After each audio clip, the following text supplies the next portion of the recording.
Ini dia 10 golden rules yang harus kalian ikutin sebelum kalian investasi di properti. Jujur aku sendiri sudah 8 tahun di industri properti dan aku ngerasa banyak banget kesalahan-kesalahan yang sudah aku lakukan. Dan aku ngerasa properti itu udah shifting banget. Di zaman dulu itu aku selalu dapat masukan, properti itu yang penting lokasi, lokasi, lokasi. Properti itu adalah aset yang paling pemaaf, beli apapun selalu bisa naik harganya. Tapi semua itu setelah aku jalanin sendiri selama 8 tahun, aku ngerasa ada hal yang berbeda. Ada hal yang tidak lagi relevan ketika kita dikasih tahu oleh orang-orang yang cenderung lebih senior. Orang-orang tua jadul zaman dulu selalu menganggap properti ini hanya lokasi aja. Padahal setelah aku rangkum selama 8 tahun perjalanan aku di dunia properti dan sudah memiliki lebih dari 500 kamar, ada 10 hal yang perlu kalian ketahuin dan kalian harus nonton sampai habis sebelum kalian memutuskan untuk investasi propertinya.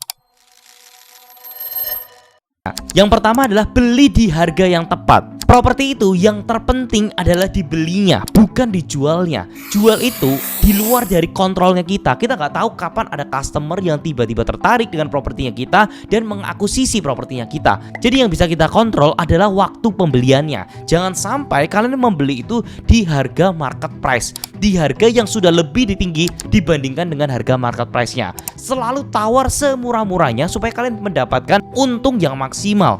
Pastikan sebelum kalian membeli sudah untung duluan di depan, karena harga dari market appraisal itu jauh lebih tinggi dibandingkan dengan harga ketika kalian pembelian.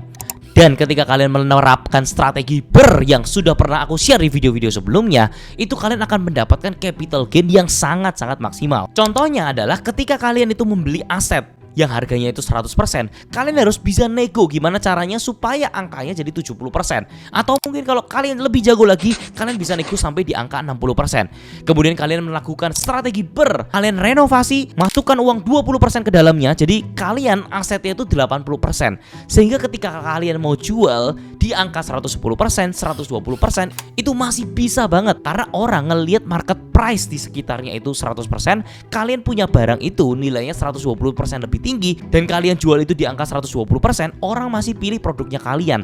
Kalian akan mendapatkan margin 40%. Yang kedua, beli tipe properti yang benar. Karena di zaman sekarang properti itu ada banyak macamnya. Kalian bisa pilih tanah kosong, kalian bisa pilih apartemen, kalian bisa pilih gudang, rumah, dan masih banyak contoh-contoh properti yang bisa kalian ambil. Nah, aku sendiri sudah menghindari properti-properti seperti apartemen. Karena kenapa? Supply-nya terlalu besar, kita bersaing dengan orang-orang yang memiliki unit yang sama, tapi ketika mereka butuh uang, mereka akan banting harga segila-gilanya. Dan kalian tidak pernah bisa punya keunikannya karena kalian itu bersaing dengan kompetitor yang punya unit yang sama seperti kalian juga.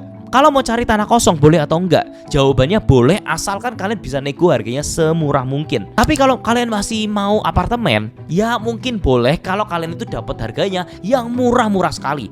Sampai di bawah 300 juta, di bawah 200 juta, kemudian kalian renovasi habis-habisan, tambahin lagi 150 juta, 200 juta untuk bisa menjadikan Airbnb yang bisa disewakan sampai dengan 300 ribu seharinya. Itu baru masih masuk. Yang kedua adalah tanah kosong. Kalau kalian dapat harganya itu murah sekali, baru boleh kalian ambil. Tapi kalau kalian itu masih dapatnya harga dari market price turunnya cuma 20%, jangan diambil karena itu sangat susah untuk dijualnya lagi.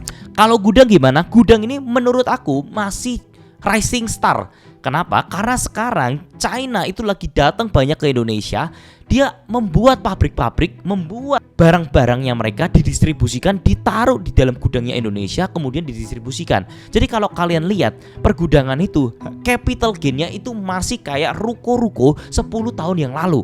Jadi ada peningkatan yang signifikan secara capital gainnya. Tapi ingat, kalian masuk di awal-awal ketika developernya sedang melakukan launching. Karena itu kalian akan mendapatkan harga yang terbaik. Yang ketiga, the right location. Cari lokasi yang tepat. Walaupun tadi aku ngomong lokasi, sekarang itu masih relevan, tapi itu hanya satu dari 10 golden rules yang harus kalian ikutin. Lokasi aku bagi menjadi 4 bagian. Ada lokasi A, B, C, dan juga D. Lokasi A itu adalah lokasi yang paling prime. Jadi lokasi ini itu sudah ada demand-nya, sudah banyak orang-orang yang tinggal di sana, supermarket ada, sekolahan ada, mall ada, semuanya tersedia di ring A-nya ini. Kalian cari lokasi yang seperti ini, tapi dengan harga yang miring.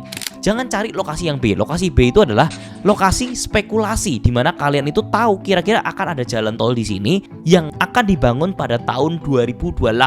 Nah, ini sangat-sangat spekulasi dan kalian nggak akan tahu kebijakan pemerintah itu bisa berubah atau tidak. Kemudian yang C itu adalah lokasi-lokasi yang mungkin di daerah tertentu yang punya view yang bagus banget. Nah, ini mungkin kalau teman-teman datang ke Bali itu akan sangat diapresiasi. Ketika kalian itu bisa dapat lokasi di pingin, view-nya itu pantai, itu kalian jual ke bule, itu barangnya bakal laku. Tapi kalau kalian cari view pantai, view gunung, tahu lokasinya itu di Jogja, di Semarang, percuma kalian tuh beli di situ, belum tentu asetnya naik, belum tentu ada yang mau beli juga. Karena orang-orang Indonesia tidak seperti bule yang akan tinggal di daerah-daerah seperti itu. Jadi demand untuk orang yang beli juga sangat sedikit. Yang D itu yang paling parah, itu adalah lokasi yang sudah tidak prime, tidak kelihatan ada marketnya. Terus ketika teman-teman bangun, rugi banyak. Kenapa? Karena ketika bangunannya sudah jadi, harga bangun per meter itu sama dengan lokasi-lokasi yang di prime. Tapi ketika kalian mau mendapatkan hasil dari sewa-sewaannya, lokasi yang D ini itu paling sial, paling apes. Jangan pakai lokasi yang D, tapi pastikan kalian itu belinya lokasi A, tapi kalian minta diskon lagi. Yang keempat adalah jangan beli karena emosi. Kita selalu lihat ada properti yang bagus, oh ada kolam renangnya, masih baru, full furnish, dan ketika kalian datang, kalian tuh happy banget. Tapi ingat, sekali lagi kalian itu investasi. Kecuali kalau kalian itu beli rumah untuk ditinggali, itu kalian tidak masalah. Tapi kalau kalian merasa ini harus investasi, ngelihat barang-barang seperti itu, harusnya kalian skeptis. Apakah ini harganya terlalu mahal atau tidak? Kalian cari tahu dulu. Beli karena harganya yang miring, bukan karena emosinya. Yang kelima adalah jangan takut untuk hunting. Kebiasaan dari kita itu selalu takut. 8 tahun yang lalu ketika aku mulai sebuah properti, even ketemu sales aja di mall yang menawarkan sebuah produk-produk properti, itu aku takut minta brosurnya. Karena kenapa? Rasanya kayak kalau nggak beli nggak enak. Justru nggak masalah ketika kalian ada opportunity ditawarin brosur, kalian lihat, kalian tahu harga per meter di sana tuh berapa. Semakin kalian punya banyak data, semakin kalian itu ngobrol sama agent-agentnya, itu kalian akan semakin mastering propertinya itu. Mungkin kalian itu adalah orang yang sungkanan seperti aku dulu, tapi kalian ingat, kalian itu beli uang lebih dari ratusan juta, lebih dari miliaran. Kalian aja beli baju itu tukar baju berapa kali, harganya itu cuma 100-200 ribu. Tapi ketika beli properti, kenapa kalian sungkan? Justru kalian itu harus tanyanya sampai detail, karena kalian keluarnya itu sampai miliaran. Jadi jangan pernah takut ketika hunting, ngobrol sana, telepon sini, berkali-kali ketemuan, itu tidak masalah. Itu memang kerjaannya mereka. Yang keenam, harus ada cadangan. Kalian pastikan ketika kalian membeli dan mau melakukan strategi kalian harus punya cadangan 3 bulan sampai 4 bulan untuk membayar cicilan dari perbankannya. Jangan sampai ketika kalian itu sudah mengakuisisi dan kalian tidak membuat budget yang pas, nanti kalian akan ngerasa, aduh aku gak siap dengan cicilan yang tersebut. Atau nanti ketika ada di jalan yang tidak kalian inginkan, tiba-tiba 3 sampai 4 bulan kalian itu mendapatkan income yang kurang bagus dari hasil sewanya, itu kalian sudah punya cadangannya. Pastikan ketika kalian sudah memulai sesuatu, masukkan uangnya dulu ke dalam rekening. Pastikan tidak dikeluarkan lagi dari rekening tersebut. Yang ketujuh, belajar tentang konstruksi. Tanya-tanya ke kontraktor, minta mereka memberikan RAB-nya. Kalian pelajarin detail dari semua material-materialnya. Sebenarnya kalau di kelas aku bakal jabarin detail tentang material yang aku pakai. Aku kasih vendor-vendornya, aku kasih kontraktor-kontraktor referensi dari aku.